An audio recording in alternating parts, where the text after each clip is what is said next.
నిరుద్యోగులకు ఉపాధి కల్పించేందుకు ప్రభుత్వం ప్రతిష్టాత్మకంగా చేపట్టిన రాజీవ్ యువ వికాస్ పథకానికి దరఖాస్తు చేసుకునేందుకు ప్రభుత్వం సమయాన్ని పొడిగించినట్లుగా జిల్లా కలెక్టర్ రాజశ్రీ షా తెలిపారు.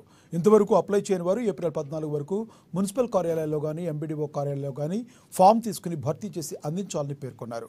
సంబంధిత కార్యాలయాల్లో హెల్ప్ డెస్క్ ఏర్పాటు చేశామని, దరఖాస్తు ఎలా చేయాలో అక్కడ వివరిస్తారన్నారు. ఇప్పటికే ఆన్లైన్లో అప్లై చేసిన వారు తిరిగి దరఖాస్తు చేయనవసరం లేదన్నారు. నిరుద్యోగ యువత ఈ అవకాశాన్ని సద్వినియోగం చేసుకోవాలని ఆయన కోరారు. రాజీవ్ యువ వికాసం చాలా ఇంపార్టెంట్ ప్రోగ్రాము. ప్రభుత్వం ఒక ఈ నిరుద్యోగుల యూత్ ఎవరైతే ఉన్నారో వాళ్ళకి ఇది సెల్ఫ్ ఎంప్లాయ్మెంట్ కల్పించడానికి ఒక మంచి పథకం తీసుకొని రావడం జరిగింది. నిన్ననే honourable deputy CM sir are honourable CS madam మళ్ళీ వీడియో కాన్ఫరెన్స్ తీసుకొని మాకు ఆదేశాలు ఇవ్వడం జరిగింది. ఇప్పటి వరకు ఆన్లైన్ అప్లికేషన్స్ తీసుకున్నాము. సో ఆన్లైన్ అప్లికేషన్స్ ఏవైతే తీసుకున్నామో ఎస్సీ కానీ, ఎస్టీ కానీ, బీసీ కానీ, మైనారిటీ కానీ, ఈబీసీ కానీ, ఎంబీసీ కానీ వాళ్ళు ఎవరైతే అప్లై చేశారో సో వాళ్ళందరూ కూడా దయచేసి ఎంపీడీ ఆఫీస్లో, మున్సిపల్ కమిషనర్ ఆఫీస్లో, ప్రజాపాలన సేవా కేంద్రంలో అక్కడ మీ hard copy applications, ration card లేదా income certificate, caste certificate, Aadhaar card ఈ 3 డాక్యుమెంట్స్తో సహా దయచేసి సబ్మిట్ చేయండి.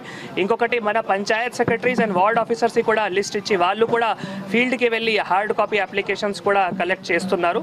మిగతా ఎవరైతే ఉన్నారో వాళ్ళు ఇక్కడ వచ్చి కూడా ఇవ్వచ్చు.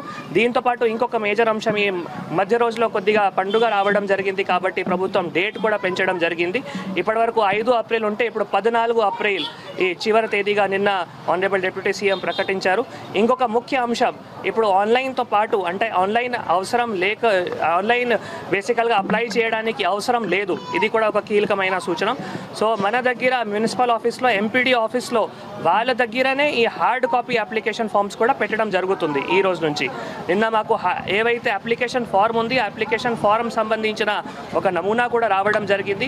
అన్ని ఎంపీడీ ఆఫీసెస్లో, మున్సిపల్ ఆఫీస్లో కూడా హార్డ్ కాపీ అప్లికేషన్ కూడా పెట్టడం జరుగుతుంది. కాబట్టి ఎవరైనా ఇప్పటి వరకు ఆన్లైన్ అప్లై చేయలేదు, ఆన్లైన్ ఎవరైతే అప్లై చేశారో మళ్ళీ వాళ్ళు అప్లై చేయాల్సిన అవసరం లేదు. ఎవరైతే ఆన్లైన్ అప్లై చేయలేదు వాళ్ళు ఎంపీడీ ఆఫీస్లో, మున్సిపల్ కమిషనర్ ఆఫీస్లో వెళ్ళి మీరు అక్కడ నుంచి హార్డ్ కాపీస్ కూడా తీసుకొని ఈ రోజు నుంచి కానీ లేదు రేపటి నుంచి కానీ, ఎందుకంటే ఈరోజు అధికారులు అందరూ దానికి ఏర్పాట్లు చేస్తారు కాబట్టి రేపటి నుంచి మేజర్గా మీరు ఎంపీడీ ఆఫీస్లో, మున్సిపల్ ఆఫీస్లో హార్డ్ కాపీ ద్వారానే దయచేసి మాత్రమే మీరు అప్లై చేయాలి. ఎవరైతే అప్లై చేశారో వాళ్ళకి మళ్ళీ ఏం అప్లై చేయాల్సిన అవసరం లేదు.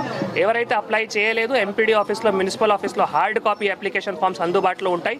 అక్కడ హెల్ప్ డెస్క్ ఉంటుంది, మీకు గైడ్ చేస్తారు కాబట్టి అక్కడ దయచేసి అప్లై చేయండి. ఇది చాలా మంచి అవకాశం. చాలా రోజు నుంచి మనం యాక్షన్ ప్లాన్ రాలేదు కాబట్టి ఇప్పుడు ఇది ప్రభుత్వం చాలా పెద్ద ఎత్తున దాదాపు 6,000 నుంచి 10,000 కోట్లు అంచనాతో ఈ యొక్క స్కీమ్ స్టార్ట్ చేయబోతుంది. కాబట్టి ఆదిలాబాద్ జిల్లాలో చాలా అవసరం.